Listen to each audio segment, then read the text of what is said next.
எப்போதும் பண்ற மாதிரி ஃபிஷ் ஃப்ரை பண்ணாம, இந்த டைம் வந்து மசாலா எல்லாமே கிரைண்ட் பண்ணி ஆட் பண்ணியிருந்தேன்.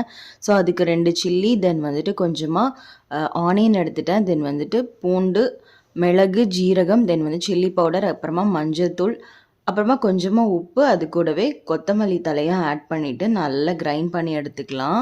ஸோ, இத வந்து ஃபிஷ்ல மேரினேட் பண்ணிட்டு ஒரு 20 மினிட்ஸ்லேருந்து 30 மினிட்ஸ் இருக்கட்டும். ஆஃப்டர் 20 மினிட்ஸ் அத வந்துட்டு இந்த மாதிரி ஷாலோ ஃப்ரை பண்ணி எடுத்தீங்கன்னா, ஃப்ளேவர்ஃபுல்லா ஃபிஷ் ரொம்பவே நல்லாயிருக்கு. கண்டிப்பா ட்ரை பண்ணி பாருங்க. அன்னைக்கு சிண்டுக்கு லீவுன்றதுனால அவ டாய்ஸ் எல்லாம் எடுத்து வச்சு விளையாடிட்டு இருந்தா. இந்த டைம் நாங்க கோயிலுக்கு போயிருக்கும்போது, அங்க வந்துட்டு கிச்சன் செட் வந்து அண்ணி வாங்கி குடுத்துருந்தாங்க. ஸோ, அதெல்லாம் எடுத்து வச்சு விளையாடிட்டு இருந்தா. இந்த பிளாஸ்டிக் கிச்சன் செட் வந்து ஆல்ரெடி சிண்டு வச்சிருந்தா. ஸோ, எல்லாத்தையுமே எடுத்து வச்சு விளையாடிட்டு இருந்தா.